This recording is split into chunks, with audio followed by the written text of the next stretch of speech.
बिस्मिल्लाहिर्रहमानिर्रहीम। अस्सलाम वालेकुम स्टूडेंट्स। उम्मीद करता हूँ कि आप सब लोग खैरियत से होंगे और खुश होंगे। तो क्लास 10th केमिस्ट्री PBA यानी प्रैक्टिकल बेस असेसमेंट बच्चों, उसका क्वेश्चन नंबर जो है 1 उसको देखिए ज़रा। Purpose of this experiment is to determine the exact molality of Na2CO3 volumetrically और 0.1 M यानी मोलैलिटी ऑफ HCl उसने हमें दे दी है। तो पार्ट 1 है बच्चों इसका कि which of the following apparatus are use in this experiment encircle the correct option. तो अब हमने उसे बताना है। तो उसे इनके सबसे पहले इनके नाम दे देखिए और फिर जो जो इंस्ट्रूमेंट इस्तेमाल होता है वो भी मैं आपको बताता हूँ। तो बच्चों, जो ए है इसे कहते हैं वॉल्यूमेट्रिक फ्लास्क। ठीक है, शेप को ध्यान से देखिएगा, वॉल्यूमेट्रिक फ्लास्क। जो बी है बच्चों इसे कहते हैं बल्ब पिपेट या वॉल्यूमेट्रिक पिपेट भी कहते हैं। और जो सी है इसे कहते हैं ब्रूट। और जो डी है इसे कहते हैं बच्चों ग्रेजुएटेड सिलेंडर या मेयरिंग सिलेंडर। और जो ई है बच्चों इसे कहते हैं ग्रेजुएटेड पिपेट। और जो एफ़ है बच्चों इसे कहते हैं कोनिकल फ्लास्क। अब उसने पूछा है जी कौन सा इंस्ट्रूमेंट इस्तेमाल होता है, उसको सर्कल कीजिए। तो बच्चों जो ए है वॉल्यूमेट्रिक फ्लास्क ये इस्तेमाल होता है। फिर जो बी है वॉल्यूमेट्रिक पिपेट ये भी इस्तेमाल होता है। और जो सी है ब्रूट ये भी इस्तेमाल होता है। और जो है ई, ठीक है, ग्रेजुएटेड पिपेट ये भी इस्तेमाल होता है। और जो है एफ़ कोनिकल फ्लास्क ये भी इस्तेमाल होता है। जो डी है मेयरिंग सिलेंडर ये इस्तेमाल नहीं होता। अब बच्चों नेक्स्ट देखिए। अब वो केमिकल यूज़ जो उसने किए हैं वो किए हैं मिथाइल ऑरेंज, डिस्टिल्ड वाटर और 0.1 MHCl और V1 है जी 10 सेंटीमीटर क्यूब Na2CO3 सोल्यूशन है। ओके हो गया। अब पार्ट 2 देखिए ज़रा। कहता है refer to the figure given below and complete the observation table. तो अब उसने इनिशियल और फाइनल रीडिंग उसने दे दी है। तो अब टाइट्रेशन 1, टाइट्रेशन 2 और टाइट्रेशन 3। अब बच्चों टाइट्रेशन में ना जो हाईएस्ट रीडिंग होती है वो नीचे होती है, ठीक है, याद रखिएगा। तो अब टाइट्रेशन 1 में अगर आप इनिशियल रीडिंग देखें तो वो है जी आपके पास 3 और फाइनल रीडिंग है आपके पास 17। और टाइट्रेशन 2 में इनिशियल रीडिंग है 6 और फाइनल रीडिंग है 20। और टाइट्रेशन 3 में जो इनिशियल रीडिंग है वो है बच्चों आपके पास 9 और जो फाइनल रीडिंग है वो है 24। ये ध्यान से आपने इसको समझना है, ठीक है। यहाँ पर ये नहीं कि कहना जी यहाँ पर जो रीडिंग है इसकी वो 4 पॉइंट और समथिंग बन रही है। तो आपने इस चीज़ का ख़ास करके ध्यान रखना है कि टाइट्रेशन में जो रीडिंग है वो डाउनवर्ड हायर होती है। और अब आपने टेबल को कंप्लीट करना है। तो फिगर बच्चों आपके सामने है।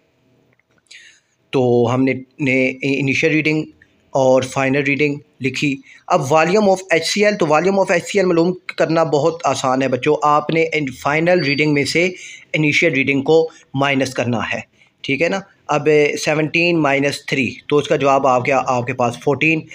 और इसी तरीके से तस्वीर बच्चों आपके सामने है। तो यहाँ से अब हमने volume of HCl found out कर लिया है। फिर इसी के साथ नीचे बच्चों देखिए उसने लिखा हुआ है mean volume of HCl use ना। ये देखिए mean volume of HCl use. तो मीन वॉल्यूम के लिए ना आपने इन तीनों को ऐड करना है और 3 पे डिवाइड करना है।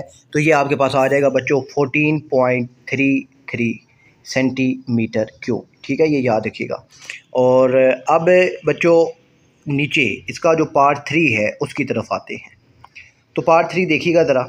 तो पार्ट 3 में जी केमिकल इक्वेशन है एक Na2CO3 + 2HCl और ये बना रहा है NaCl साल्ट बना रहा है और वाटर H2O और कार्बन डाइऑक्साइड CO2 बन रहा है।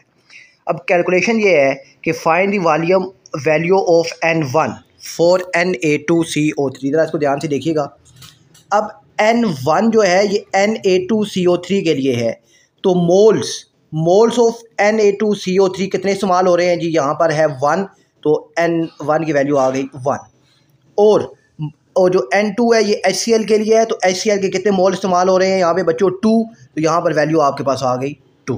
ठीक है।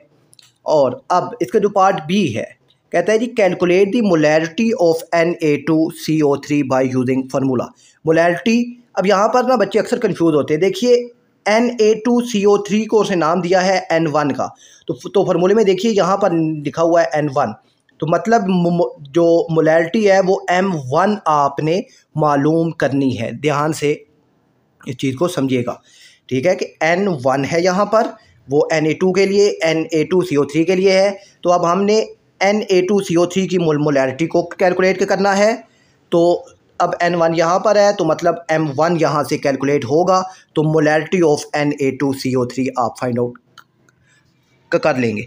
अब ये M1 तो हमने मालूम करना है। अब V1 और M2 V2, N1 और N2 तो हमने यहाँ से मालूम कर लिया था कि ये वैल्यू 1 थी और ये 2 है। अब V1, तो V1 ज़रा ध्यान से देखिएगा बच्चों, ये कंफ्यूज नहीं होना पेपर में। ये इसी के टॉप में यहाँ पर उसने आपको ये दे दिया है V1 की वैल्यू। ओके, V1 को वैल्यू दे दी और साथ ही उसने आपको 0.1 mHCl भी दे दिया है, यानी मोलैरिटी ऑफ HCl उसने दे दी और वॉल्यूम ऑफ Na2CO3 भी उसने आपको दे दिया है। ओके हो गया। तो अब यहाँ से यानी V1 की वैल्यू आ गई जी हमारे पास 10 सेंटीमीटर क्यूब। ओके हो गया। और N1 की वैल्यू है जी हमारे पास 1। ओके हो गया। और M2, अब M2 मोलैरिटी ऑफ HCl है। देखिए ना, N2 बिलोंग कर रहा है HCl के साथ, तो यहाँ पर M2 मोलैरिटी ऑफ HCl वो भी उसने हमें दे दी 0.1। अगर नहीं देता, सपोज वो आपको वैल्यूज़ नहीं दे रहा, तो फिर आपने जो वैल्यू एज्यूम करनी है, फिर जो V1 है बच्चों याद रखिएगा, फिर V1 आपने 25 सेंटीमीटर क्यूब एज्यूम करना होगा। 25 सेंटीमीटर क्यूब एज्यूम करना होगा। और जो है जी आपके पास ये M2 भी अगर ना देता, तो फिर ये आपने एज्यूम करना होता 0.1। ठीक है, 0.1 m आप एज्यूम करते। ओके हो गया यहाँ तक। अब बच्चों तस्वीर आपके सामने है, मेरे पास V1 की वैल्यू भी आ गई जो है 10 सेंटीमीटर क्यूब उसने गिवन दी है। N1 की वैल्यू वो आ गई 1 और M2 उसने दे दी है जी M2 सॉरी वो दे दी उसने 0.1।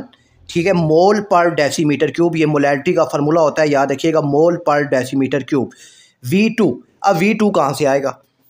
तो V2 बच्चों यहाँ पर ज़रा ध्यान से देखिएगा, V2 ये जो अभी हमने मीन वैल्यू फाइंड आउट की थी, तो बेसिकली ये जो मीन वैल्यू है वो सॉरी मीन वॉल्यूम है वही HCl का यहाँ पर इस्तेमाल होगा, जो आया था हमारे पास 14.33 और N2 की वैल्यू हमारे पास है। तो अब ये तस्वीर आपके सामने है, इस तरीके से आपने इनको मल्टीप्लाई और डिवाइड करना है, तो आपके पास जो M1 की वैल्यू है वो आ जाएगी 0.072 मोल पर डेसीमीटर क्यूब। और रिज़ल्ट तो मोलैरिटी तो यहाँ पर आपका आ जाएगा रिज़ल्ट 0.072 मोल पर डेसीमीटर क्यूब। मुझे उम्मीद है बच्चों कि ये आपको समझ आ गया होगा। और बाकी जो भी चीज़ें हैं बच्चों वो आपने अगर मुझसे पूछनी है, आपको कन्फ्यूजन है, तो लाजमी मुझसे पूछिएगा। इंशाअल्लाह मैं कोशिश करूँगा कि आपके कमेंट्स का जवाब बर वक्त दे सकूँ। और अपना ख्याल रखिएगा। अल्लाह हाफिज़।